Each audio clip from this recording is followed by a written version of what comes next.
YouTube. This is Joey from ThirdDuelist, and today I'm doing a deck building 201. If you haven't seen Roy's video, it's deck building 101 for some newer players. It's really good for the basics, so he did a really good job with that. So go watch that if you're not following what I'm saying, or you're just confused about stuff, or you just want to learn more about the game. But anyway, I'm going to be talking more about decks that aren't really archetypes, just kind of innovative things. And to be an example for that, I'm using my chain beat deck. And I'll be the first to say that I didn't come up with this idea. I got it from the internet, and that's just the way it is. I didn't come up with this, but I do understand how it was made, so I guess I'll just use that and try and explain it to you.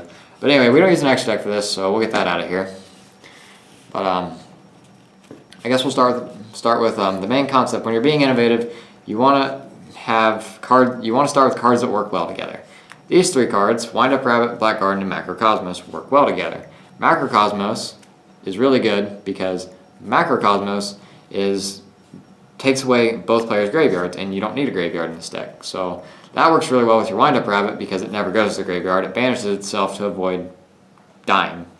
And then Black Garden is really great because it's going to have the attack of everything, but Wind Up Rabbit can jump out. When Wind Up Rabbit jumps out of the way and comes back, it's at full strength because it's not summoned, which ruling stuff, I'm not going to go into that.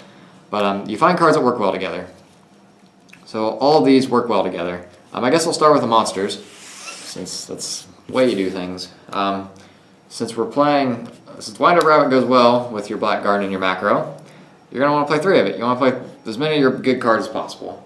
And when you're being innovative and you find a card that's good, look for more cards that are like it, that'll go with it. So Thunderbird. Thunderbird has a very similar effect to Rabbit. It's not quite as good, but since Rabbit works well, Thunderbird works well. Simple as that. So you have you create your own little engine, I guess. This is your dodging banishment engine right here. And these cards are the core of this chain beat deck because they get out of the way of stuff. So that works really well with the innovation. Now, when you're making a deck, you have to understand what its flaws are. So in Chain Beat, you have flaws destroying things because your monsters are kind of puny if you don't have a Black Garden. So playing 2 Fire Fist Bear. So since your deck has trouble destroying things, you want to play cards that can destroy things, and these cards do that job. What you're really doing when you're being innovative with a deck, you're looking at an archetype, or just a deck in general, and saying, what are all the components of this? Destruction, keeping monsters on monster field presence, keeping monsters on the field, things like that. And you just want to, I guess you're just making kind of a mosh pit of stuff that works like an archetype or an actual deck. So bears are good in here because they do that job. So when you're being innovative, you want to find stuff to fill roles, and this fills the role of destruction in this deck. So far with our monsters, we've established that we're playing anti-meta. We're playing monsters that don't die, and we're playing a bunch of traps.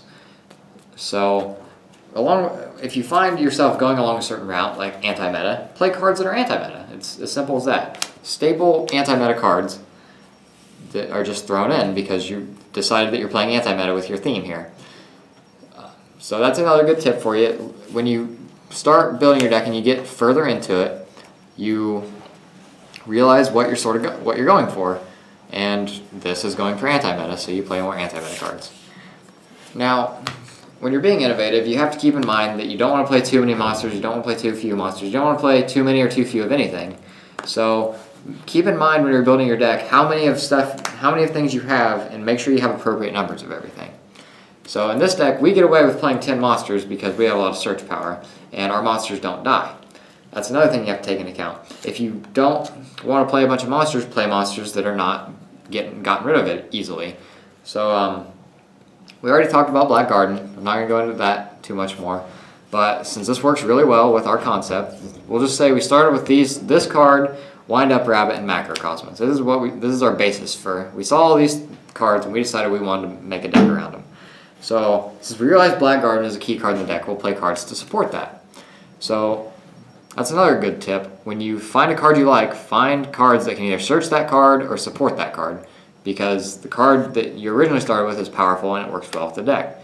And that also makes you have to choose less cards, and you can just make sure you're playing the best ones, and getting the best ones as quickly as possible. So, moving on, when you're playing any deck, you have to search. Have to search for your stuff. So since we started with Wind Up Rabbit, which is a Beast Warrior, and then we decided to play Bears, we have stuff to search those cards. Now when you're building a deck, I can't stress this enough, so I'm going to repeat myself, you have to be able to search your stuff. Because it's just part of the game. And since we decided that we want to search our stuff and that we're not special summoning, we're going to play Pot of Duality. It's a good idea when building a deck to look at staples and see which ones are appropriate for the deck you're playing. Some are not, like you can't play Duality in a deck that special summons a lot or is really turbo, but you have to look at the staples and see which ones are appropriate. And in this idea, we realized that based on our monster count, which we've already established, we don't need to special summon. Therefore, we can play this. We've also decided so far that we're playing a slower deck. So we're going to want to play Duality to get to our best cards and go from there. Now, another thing we've established is we are playing a small monster count. So we're going to want to protect our monsters. And while over half of our monsters protect themselves, some don't, and they're going to go to extremes to get rid of your monsters that jump out of the way.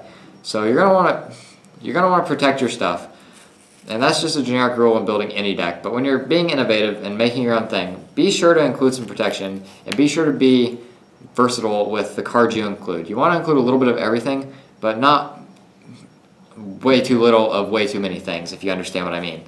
You want to have some of everything, but not too much of one thing and not too little of one thing. You just got to find a balance.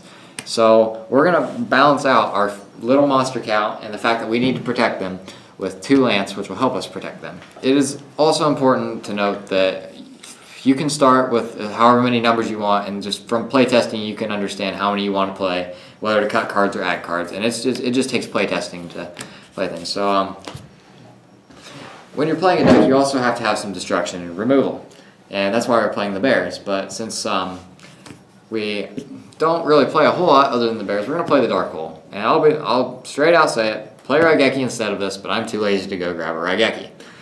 Raigeki is a far superior card, but just on the destruction, you need some destruction. You need to be able to blow things up. And the only reason I can get away from playing Dark Hole is because all my stuff dodges. So you're going to want to play some destruction when building any deck, and that's just a concept you need to follow. Doesn't necessarily have to be destruction, just removal would be a better term. Being able to remove your opponent's stuff is important. So Dark Hole, or just any generic removal, you need to play. So along with being innovative, as I said earlier with Pot of Duality, we need to play cards that support our theme, I guess. So we can play Dimensional Fission in this deck because we don't need a graveyard, as I've stated before. And that's, like I said with Duality, when you're building a theme, like we decided we were playing anti-meta when we picked our Rabbit, our Macro, and our Black Garden. So with that concept in mind, we realize that we can play D-Fissure along with Macro.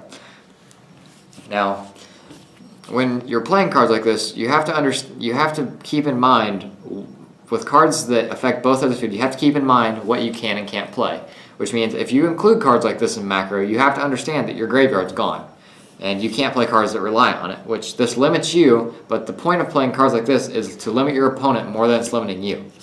So that's all the spells we play. We started with the Macro, so we'll keep that there. So far, since we're playing a small monster count, and we're going to want to protect those monsters, we decided we're going to play a lot of traps. So traps aren't necessarily good in the meta right now, but I like them, and it's still a viable game mechanic. So don't just discount traps because the meta doesn't play them.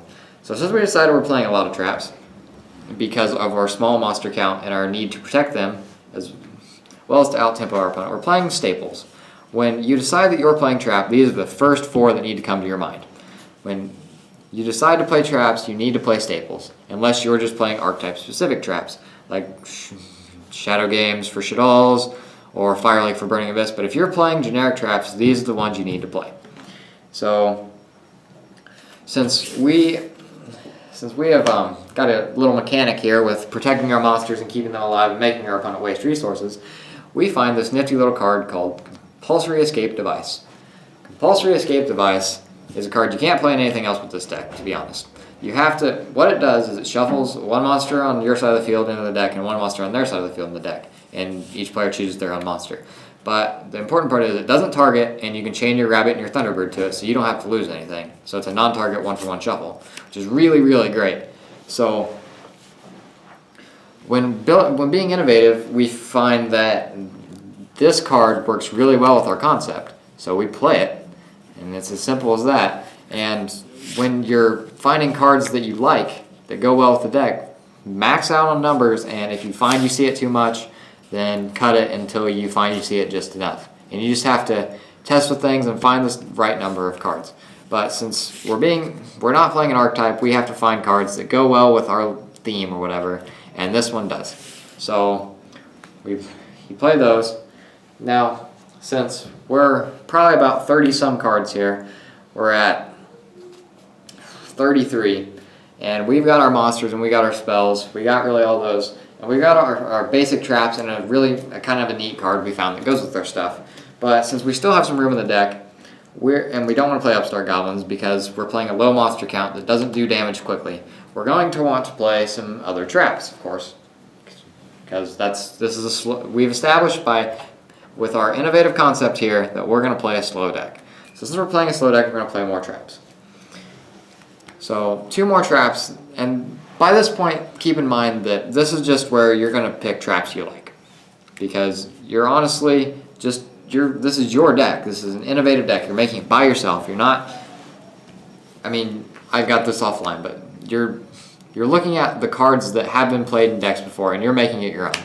And also keep in mind that at this point when you're picking your traps, and also especially with this theme of anti-meta, kind of look at the meta and find what works against them, and that's kind of what you're going to want to put in here to keep with the theme as well. Yeah, so I personally like Black Horn of Heaven because it hurts everything in the meta because Shaddolls aren't really relevant anymore. So I like this one because we're playing a slow deck, and that's what we've decided. Now, since we want to protect our monsters and we have room, we can play Battle Traps. And since I'm going to keep repeating myself, you're going to tell I'm blue in the face, but our concept is anti-meta, and we want to protect our low monster count. And since we decided to play such a low monster count, we have to be able to keep our monsters on board. And we can't have things running over our stuff. So we don't have to, but it's a really good idea to protect your stuff. So battle traps are good in this scenario. If you're making something more aggressive, you don't want to play these.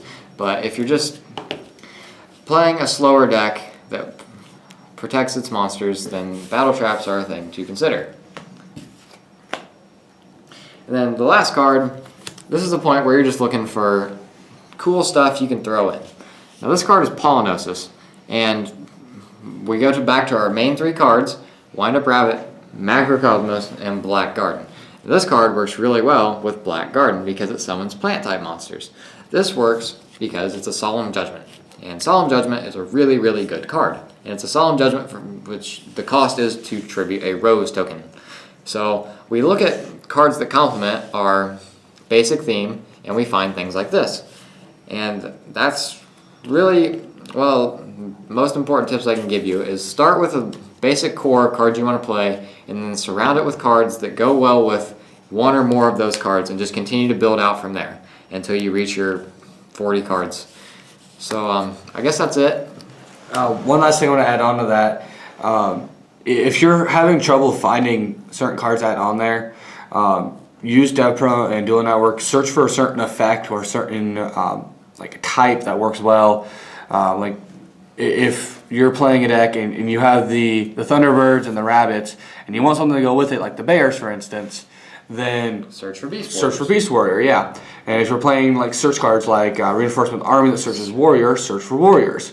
And you can use that to kind of help you out too if you're having trouble. Also, don't be afraid to ask other players too. Generally, people are pretty nice at helping you out. Yeah, overall, just have fun with it. You're being innovative. You're making your own deck. Have fun with it. Play cards you like. It doesn't have to be a serious deck. This isn't a serious deck. Just play cards that you enjoy playing, and try and make it as competitive as possible and have fun with it. And that's the most important tip I can give you, is to have fun with it. Play cards that you like, even if they're not the best.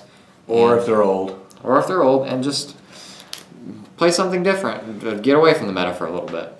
If you like the content that you just saw, you can click over here on all these other links and check out the rest of our channel. And if you liked our stuff, don't forget to leave a like, subscribe, and tell us what you thought in the comments below.